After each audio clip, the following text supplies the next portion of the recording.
오늘 말씀은 이제 일곱째 나팔이 울리기 전에 환난당하는 교회와 성도들을 보호하시는 우리 하나님의 모습을 우리에게 보여줍니다.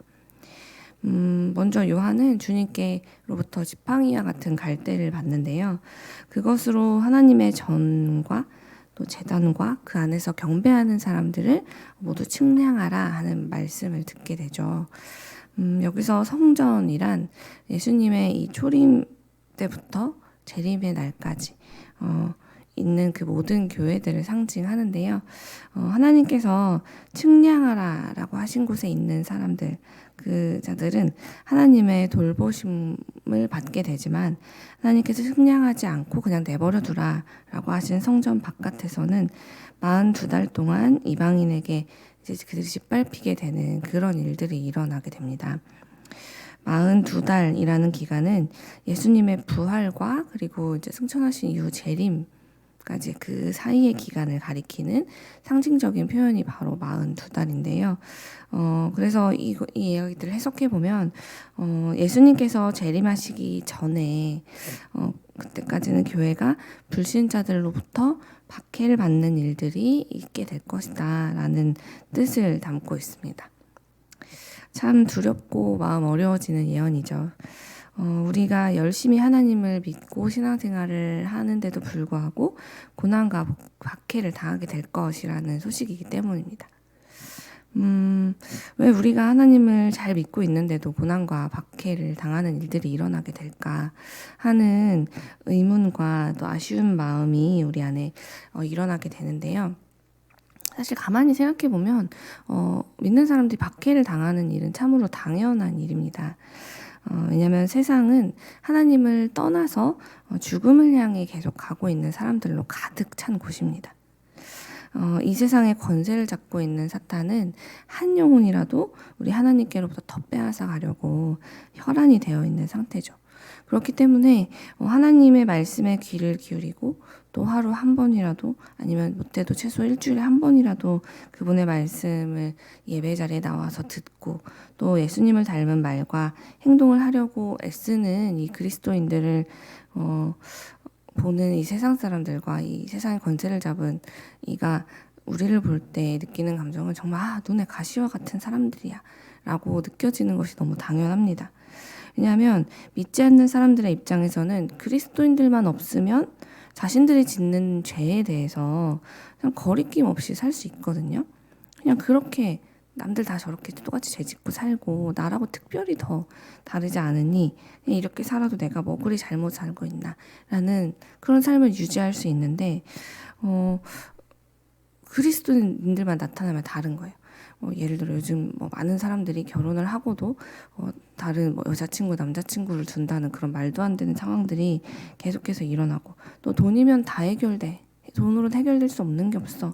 라는 그런 사람들의 생각이나 돈만 주면 불법도 다 묵인해 줄 수 있고 다들 그렇게 사니까 나도 나 좋을 대로 살면 된다라는 식의 생각들을 가지고 많은 사람들이 그냥 나 하나 잘한다고 세상이 달라지는 것도 아닌데 뭐하러 나만 그렇게 힘들게 살아. 내가 혼자 열심히 그렇게 바른 길 간다고 해서 세상이 바뀌는 것도 아닌데 너무 그렇게 나 혼자 유난 떨면서 힘들게 살 건 아니지 않나? 라고 다들 그렇게 타협하며 살아가는 시점에 그리스도인들은 그렇게 살지 않죠.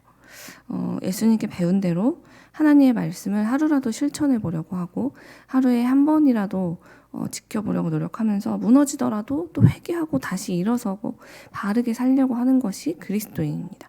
그래서 같이 무언가를 하면서 살아가고 있을 때 똑같이 사는 것 같은데 어느 순간이 되면 다른 점이 그리스도인들에게서 보이게 되죠.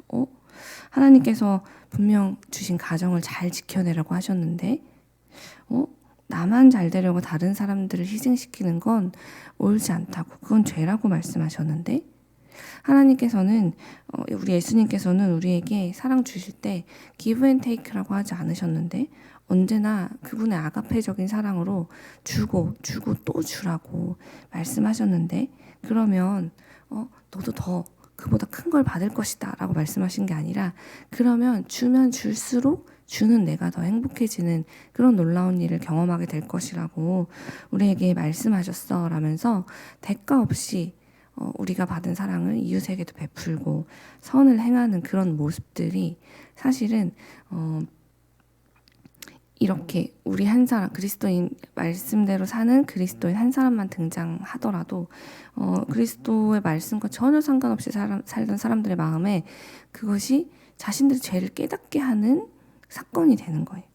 그래서 그리스도인 한 명만 등장해도 이들 주변에서 죄를 짓고 산참 어긋난 삶을 살던 사람들의 잘못이 어느새 자연스럽게 드러나게 되는 것이죠. 어둠 속에 아주 작은 촛불 하나만 켜놓더라도 그 주변이 환해지면서 여기가 이토록 어두웠구나 라는 걸 사람들이 깨닫게 되는 것처럼 이 빛을 들고 하나님의 말씀대로 살려는 그리스도인 한 사람만 등장해도 이 주변에 어둡고 깜깜한 죄악 속에 살아가던 이들의 모습이 확연하게 드러나게 된다는 것입니다.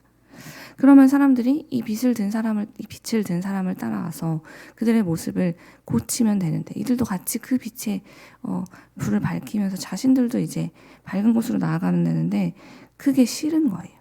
죄 속에 살아가고 있는 사람들은 자꾸만 이 죄에서 벗어나서 예수님을 따라서 이 잘못된 사회 속에서 이것이 틀렸다고 이렇게 살아가야 한다고 이게 바로 하나님이 가르쳐 주신 공의와 정의입니다 라고 말하고 그 정의를 이 땅에 세우려는 사람들이 불편하게 느껴져요. 이 세상에서는 절대로 이런 조건 없이 사랑을 베풀고 용서하고 하는 일들이 하나님 없이는 일어날 수 없었는데 하나님 믿는 사람들이 나타나면서 그런 일들이 용서해주고 대가 없이 사랑해주는 일들, 공의로운 일들이 막 일어나니까 나는 그렇게 안 살고 그냥 죄 지으면서 내가 원하는 대로 쾌락을 따라 살고 싶은데 그거를 자꾸 다르게 살면서 내가 잘못했다는 걸 보여주는 그리스도인들이 생겨나니까 그들의 존재만으로도 자꾸 불편해지는 거죠. 그래서 결국 한다는 말이 너만 없었으면 내가 이렇게 불편하지 않았을 거라고. 당신만 그렇게 바르게 살지 않았다면, 당신만 그렇게 정직하게 행하지 않았다면 우리는 다 아무 문제 없이 편하게 살 수 있었을 거라고 그런 이야기들을 하면서 오히려 바르게 살아가고 이 땅에 하나님의 정의와 공의와 사랑을 실현하는 그리스도인들을 박해하고 괴롭히는 일들이 계속 이 땅에서는 일어날 수밖에 없다는 것이죠. 오늘 말씀에도 등장하는 두 증인, 이 사람들도 그랬어요. 이들은 하나님께서 말세에 세우신 교회를 의미합니다. 성령으로 충만한 교회 공동체 말이죠. 그래서 하나님께서 이들을 말세에 왜 세우시는가, 이 두 증인으로 이제 상징되는 이 교회들을 도대체 왜 세우셨을까를 돌아보면 3절에 그들이 굵은 베옷을 입고 1260일 동안을 예언하게 하시기 위해서 이들을 세우신 것을 알 수가 있습니다. 예언이란 무엇입니까? 하나님께서 우리에게 주신 그분의 말씀을 사람들에게 전하는 일, 그것이 바로 예언입니다.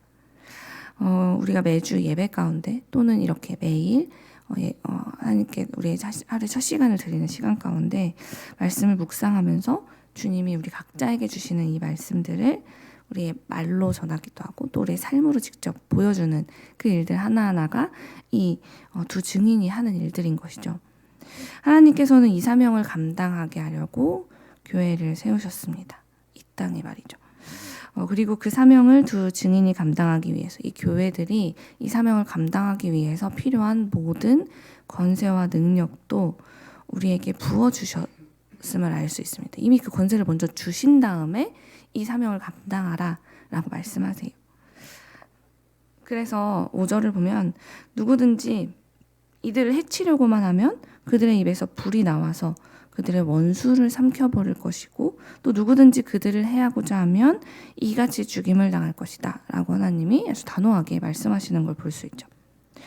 주님의 말씀을 전하기 위해 그 말씀대로 살아가는 교회들마다 구약시대 엘리야와 모세가 행했던 것 같은 놀라운 일들이 일어나고 또 신약시대 사도행전에서 나타난 이 주의 제자들이 겪은 그 정말 이해할 수 없고 좀 감격할 수밖에 없는 성령님의 그 크고 놀라운 역사들이 건강한 교회가 존재하는 곳은 언제 어디서든지 주의 역사가 이렇게 일어날 것이다 라고 하나님께서 약속하고 계신 것을 오늘 말씀이 우리에게 보여주고 있는 것입니다.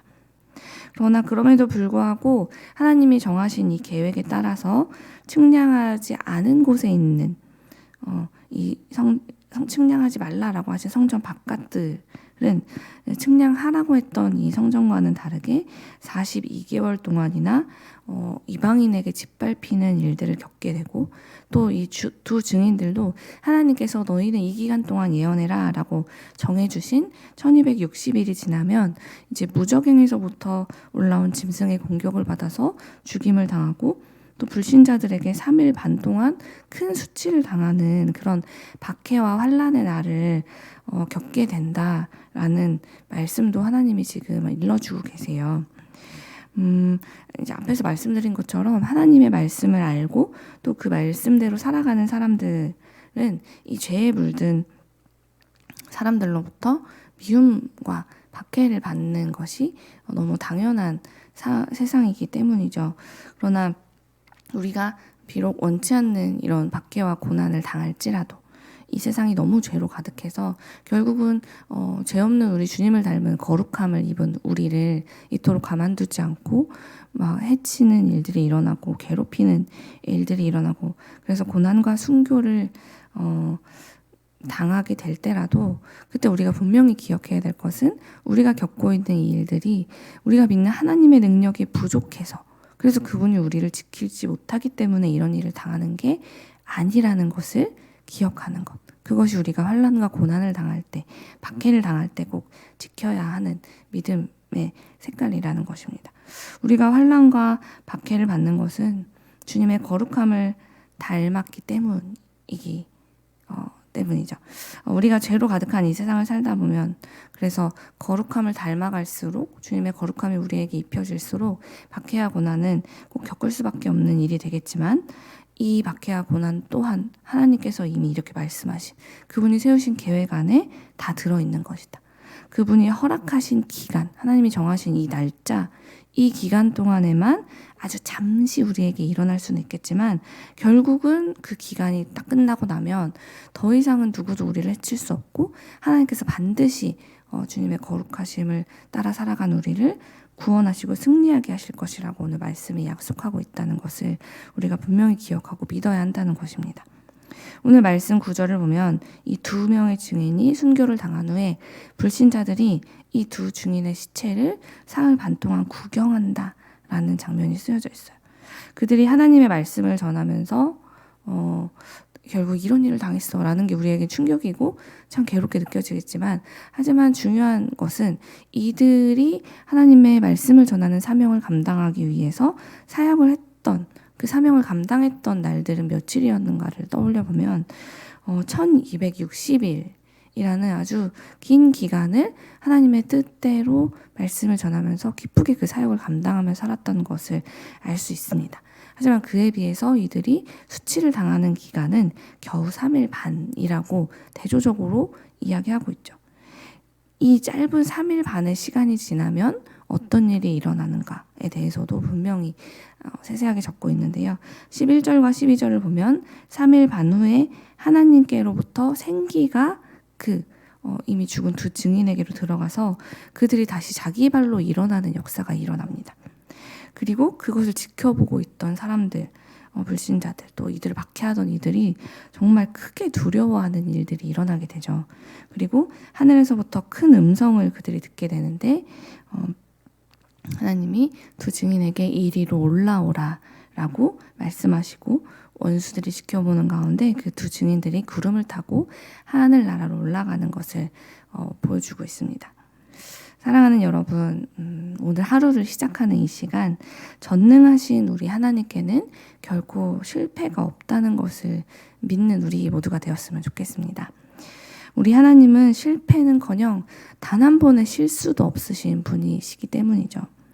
우리가 열심히 신앙생활을 하고 있는데도 고난과 환난이 우리의 삶에 찾아오는 이유는 우리가 하나님의 말씀대로 살고 있기 때문이구나 라는 것을 우리가 오늘 말씀을 통해서 꼭 기억했으면 좋겠습니다. 우리가 당하고 있는 이 고난과 수치는 3일 반이라는 하나님이 정하신 시간이 지나면 흔적도 없이 사라지게 될 것입니다. 그리고 이 고난 중에도 끝까지 믿음을 지켜낸 우리에게 하나님은 말씀하실 것입니다. 이리로 올라오라 라고 말이죠. 그러면 우리는 하나님께 영광 돌리면서 영원한 생명의 잔치를 누리는 자리에 서겠지만 우리를 괴롭게 하던 죄인들과 이 세상은 무서운 재앙과 심판에 놓이게 될 것입니다. 그러니 힘을 내십시오. 우리가 걷는 이 믿음의 길은 결코 헛되지 않기 때문입니다. 우리가 죽음의 길을 지날 때 우리를 살리려고 자기의 몸을 내어주시고 우리에게 생명을 내어주신 예수님이 오늘 지금 이 자리에도 함께하고 계심을 믿으시기 바랍니다. 그분이 우리에게 보여주신 것처럼 우리는 이 시련과 핍박과 또 때로는 정말 죽음과 같은 고난을 지날지라도 반드시 우리는 다시 살아나는 부활을 경험하게 될 것입니다. 그 믿음을 가지고 오늘 우리에게 찾아오는 이 어려움들도 결국 하나님께서 능히 이겨내게 하실 것이라는 거, 우리를 다시 살려내실 것이라는 그 믿음으로 오늘도 담대히 세상 속에서 승리하는 세상의 빛 일의 교회가 되기를 간절히 소망합니다. 기도하겠습니다.